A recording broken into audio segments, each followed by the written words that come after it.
हे आमचे ज्येष्ठ साहित्यिक साहिर अण्णाभाऊ साठे यांना सुद्धा विनम्र अभिवादन आणि मंचकावर उपस्थित असलेले सर्व या देशाचे जागृत नागरिक यांना जय भीम, नमस्कार।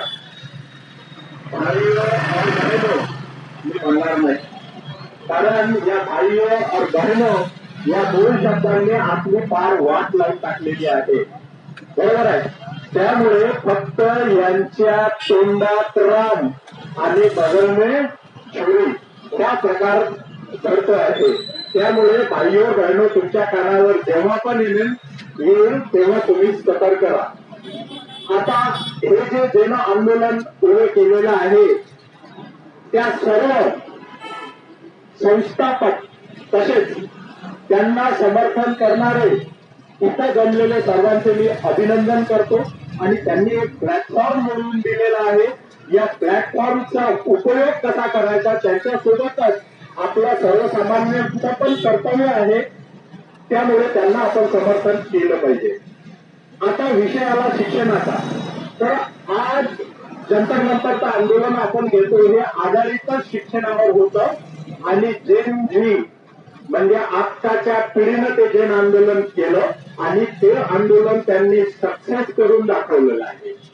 परंतु एक गोष्ट लक्षात ठेवा की या विद्यार्थ्यांना आपल्या मुलांना इन बच्चों को आंदोलन क्यों करना पड़ रहा है, त्यांना जंतर मंतरवर का यावं लागत आहे, कारण की या देशाची शिक्षण व्यवस्था ही खिळखिळी झालेली आहे आणि त्याची सुरुवात जी आहे हे सुरुवात करणारे कोण, तर तुमचं गाव तुमचा एरिया इथून सुरुवात झालेली आहे। आत्ताच मी आमच्या साहेबांसोबत डिस्कस करत होतो की लक्षात घ्या की आज जिल्हा परिषदच्या शाळा बंद पडल्या आणि बंद होत आहेत म्हणून आम्ही आरडाओरड करतो, पण जिल्हा परिषदच्या शाळा बंद का पडतायत?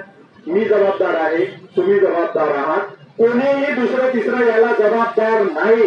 कारण की त्या जिल्हा परिषदमध्ये जे फक्त आठवड्याबद्दल बोलत नाहीये, त्या जिल्हा परिषदमध्ये जे सत्ताधारी येतात ते सत्ताधारी जे शिक्षण विषयक त्यांचे धोरण आहेत ते बरोबर राबवत नाहीत आणि ते राबवत नसल्या कारणाने काय होत आहे की तो जो तिथं शिकवणारे असतात ते शिकवणारे काही शिक्षक जे आहेत, मी सर्वच शिक्षकांना दोष देत नाही, पण ते त्यांचं कर्तव्य पार पाडत नाही हे निदर्शनास येते।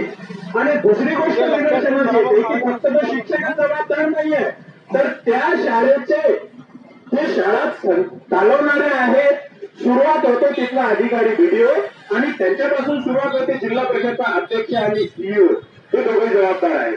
कारण की आज तुम्ही जिल्हा परिषदचा बजेट बघितला तर त्या शाळांवर किती खर्च होतो हे पहा। आज तुम्हाला माहिती आहे की पिण्याच्या पाण्याची व्यवस्था, टॉयलेट, इमारत काम चालूच आहे, म्हणून नाही बोलत, कुठं ना कुठं काम चालूच आहे, इथून फंड पण जात आहे, पण खरंच ते कामं तिथं होतात का? नाही होत आहे। मग तिथला स्थानिक व्यक्ती काय करतो, त्या गावचा सरपंच काय करतो, त्या गावचा नागरिक काय करतो, तिथला जिल्हा परिषद सदस्य, पंचायत समिती सदस्य आणि तिथले अधिकारी हे काय करतात? त्या शाळांबद्दल त्यांना का अशी आपुलकी वाटत नाही? त्या विद्यार्थ्यांना शिकवण्याचं काम तो शिक्षक का योग्य प्रकारे करत नाही? हा एक मुद्दा आहे। म्हणून जर शिक्षणासाठी तुम्ही जन आंदोलन सुरुवात केलं तर याची निर्मिती प्रत्येक गावातून व्हायला पाहिजे आणि तिथं आपला कार्यकर्ता उपस्थित असला पाहिजे आणि त्याने तिथल्या शाळा व्यवस्थापन समिती आणि त्या शिक्षकाला जाऊन विचारला पाहिजे, तरच ही सुरुवात चांगली होईल। आता या आंदोलनाबद्दल आपण बोलूया थोडंसं, तर हे न्यायमंच स्थापन झालेलं आहे। आज आपल्याला खूप कमी उपस्थिती दिसते, पण एक लक्षात ठेवा, एक म्हण आहे, अथांगाला थांब नाही पण सुरुवात ही थेंबातून आहे। एका थेंबामुळे एक थेंब सुरुवात करतो, पाऊस पडतो आणि समुद्र मोठा होतो। त्याप्रमाणे आज जरी मोजकेच लोक दिसत असतील तरीही हे जन आंदोलन